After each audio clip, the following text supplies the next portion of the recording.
Hello everyone, welcome back. Thank you so much for joining us again. I know it's been a little while since we've done one of these videos, but we're back at it again and ready to share some recipes with you.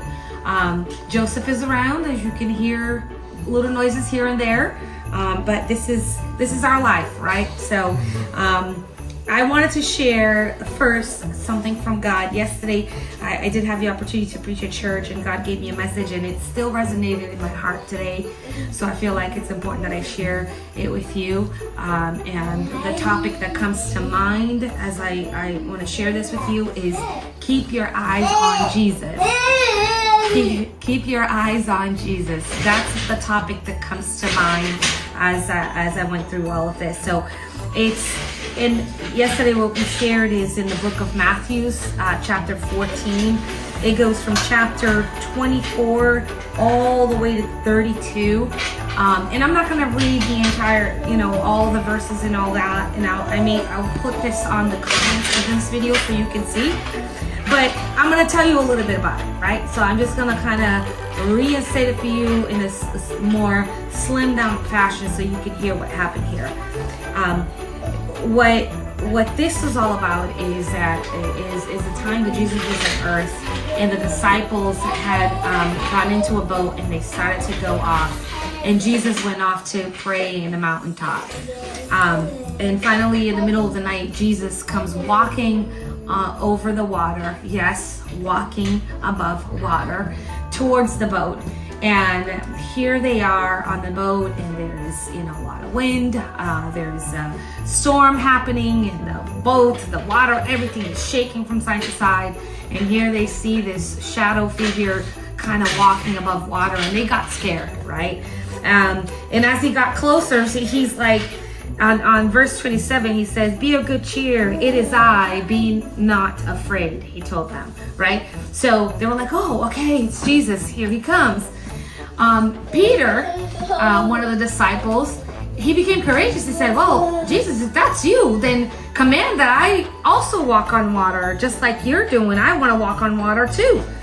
And Jesus said, "Come." He said, "Come on," and so Peter got off the boat and he started to proceed to walk over the waters the same way Jesus did. But what happened is, on verse 30, when you have a chance, take a look at this word and read it through, you're going to see. On verse 30, it says, "But when he saw the wind boisterous, he was afraid, and beginning to sink, he cried out, saying, 'Lord, save me.'" So Peter, at some point after he's walking on the water, he starts to get afraid because he looks at the wind, he looks at the storm, he looks at what's shaking around him, and then all of a sudden he starts to go down within the waters. And he says, "Lord, save me." And of course, Jesus comes and saves him, right? And picks him up so that he doesn't sink. But what comes out of this message for me is this, is keeping eyes on Jesus.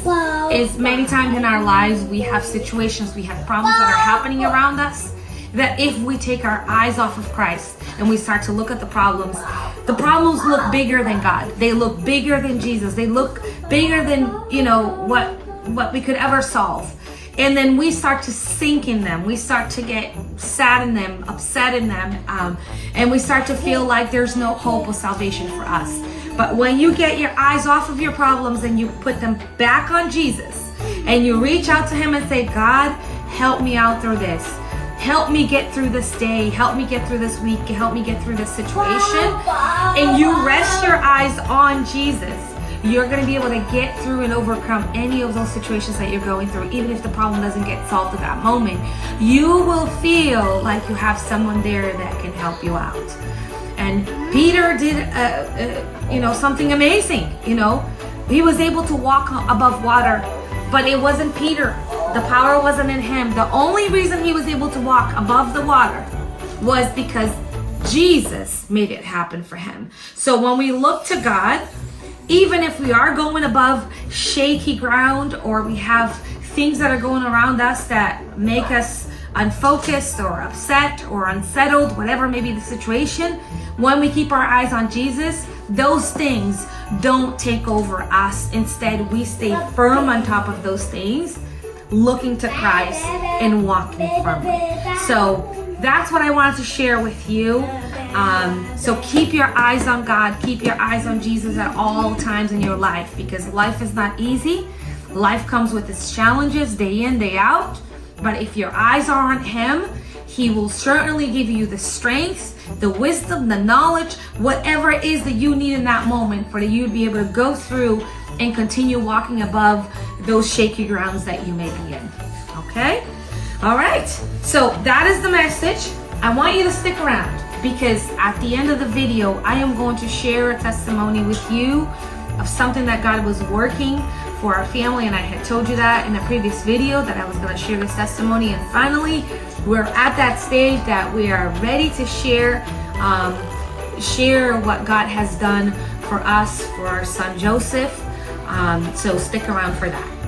Okay, now on to our recipe. What are we making today? Looks like a lot of chocolate, right? And it's because it is.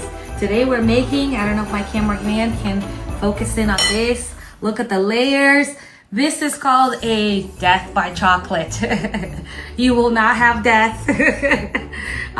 But it certainly is a delicious dessert that is very easy to put together, especially if you're having a dinner party or you're having family over and you want to make something that's quick, easy, doesn't require a lot of work from and effort from your part, because we may have to be cooking other things, right? So this is a great recipe that you can go to the store, pick up the components, and literally just put it together one layer at a time. So I'm going to show you how to do that. Now, when I have plenty of time in my hand and I want it to come out super delicious, I will make every single layer of this except for the chocolate. The heath bar, I think it is. That's the only thing that I always is store-bought. But I will make every single layer of this on my own, you know, whipping up the whipped cream, making the chocolate cake, making my own pudding. But when I'm in a rush, because I have other things to do, then I compromise. I buy the ingredients already, made from the store, and then I just put it together. And that's what we're gonna do here, okay? So let me show you. I've done a large truffle of chocolate, death by chocolate as they call it. And now I'm gonna do a small one. This one's gonna go to my sister-in-law's house per her request. And I'm gonna make a little one for us to enjoy here at home. So the first thing I start with is Cool Whip, whipped cream. Like I said, if you wanna go all out and become fancy and you have time to make things, then you can get heavy cream, whipping cream, add some powdered sugar, whip it up yourself, and there you go, you got whipped cream. So Cool Whip, that's all I do. Then I'm going to add my chocolate cake. I just sprinkle some of that here. I'm gonna do a layer of that. Okay. And don't worry about this. This is, you can put the layers as thick as you want, as thin as you want. This is all, there's no going wrong here, okay? Okay, so I've done my chocolate cake. Next thing that I'm going to add is my chocolate syrup. And I'm gonna add, let me get the other container. Hold on, I gotta back up. I knew it was gonna happen, that it was about to run out, but I'm like, I don't wanna waste. So here we go. Now we have a big one. We're going to add some chocolate syrup right over this. Now let me show you what it looks like. It's the Hersey chocolate syrup, okay? Then we're going to take toffee bites, English toffee bits, Heath bar, broken up. I buy it just like that. And we're just going to sprinkle it on this layer. Now we're going to add chocolate pudding. Just over the top. This one's not going to get a lot of layers because it's a smaller container. But if you have a deeper bowl, more layers that you can add. Okay, don't worry about it. This doesn't have to be perfect. Even though I get the urge of making it covering every single space here. Okay. okay? Now we're going to add another layer of whipped cream. There we go.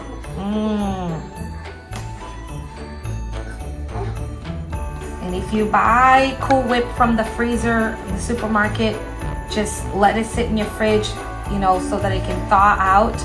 So otherwise you won't be able to spread it. Let it thaw, and then you can go ahead and do this. Okay. This is Sandy's, our cameraman's, one of his favorite desserts. He's not really a dessert guy, right, Sandy? Nope. But he definitely likes Death by Chocolate, recipe that I learned years ago from one of his friends. He used to make it, and I learned it, and since then it's been our recipe too.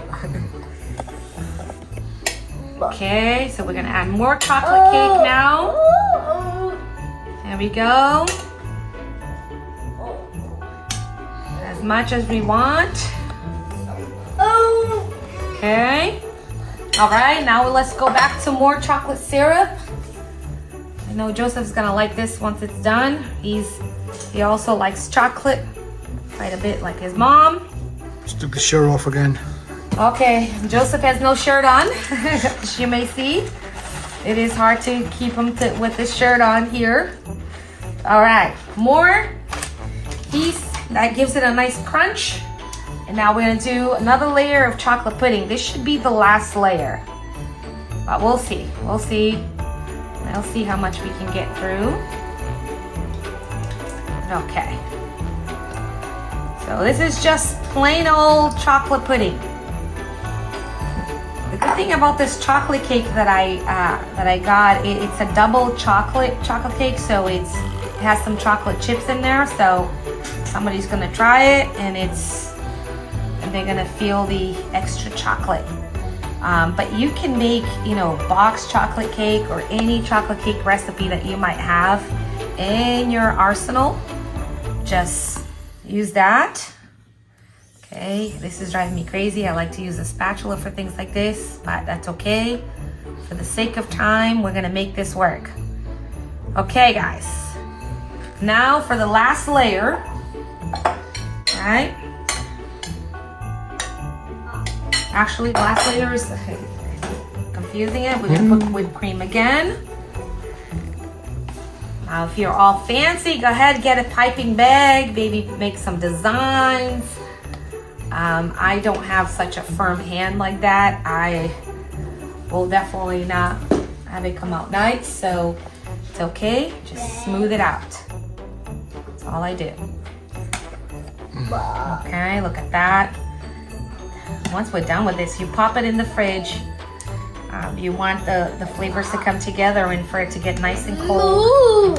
You will see how delicious this is. It's a nice and simple dessert, but it is delicious. Okay, all right, I'm gonna try to make it as smooth as I can here. All right, that's our whipped cream. So now we're gonna come here. Now guys, I'm gonna use my hands. My hands are clean. But it's necessary because now it's the part of the decoration. So I'm just gonna add some chocolate cake to the top.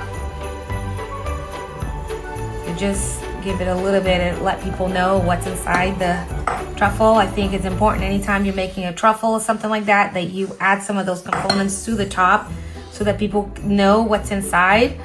And if they're allergic to something, they can see and stay away from it.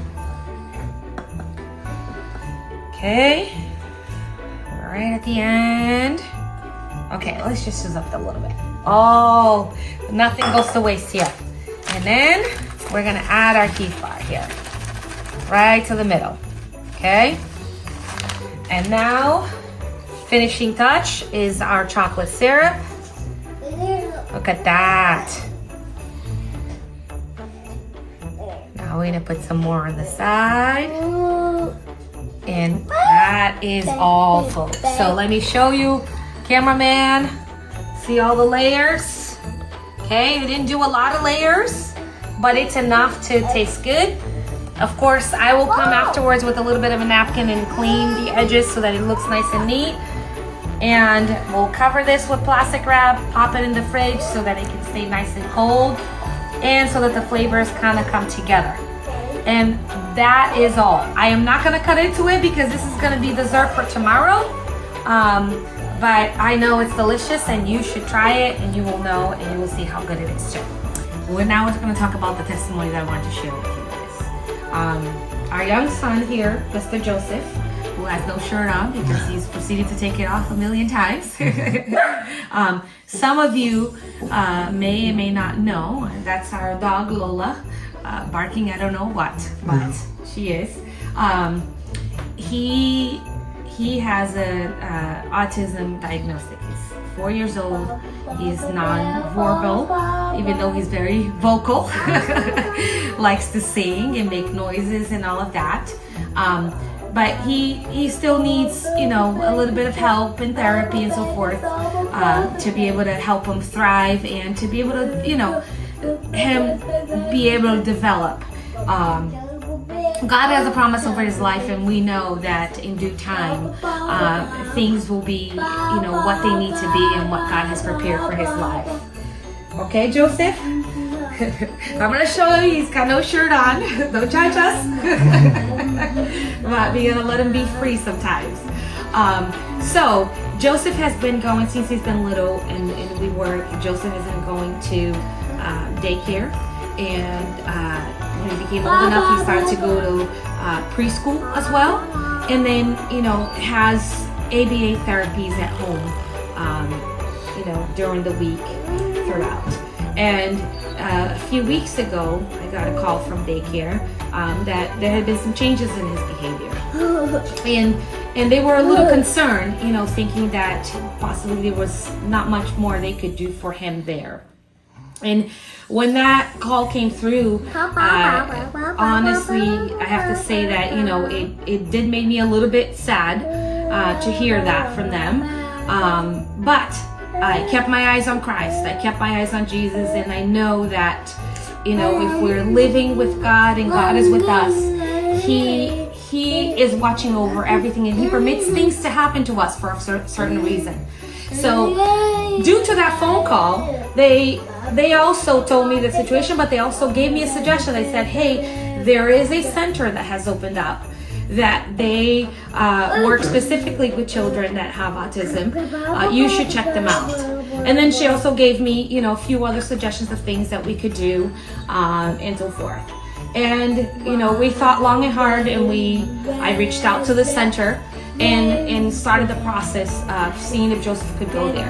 Now, in my mind, it was not going to be possible because usually, Joseph? Usually, this time of the year, it is hard for you to get your child enrolled into any type of school or daycare or things like that because they're usually filled up at this time. But thanks to God, who was watching over us, there was a spot available for Joseph.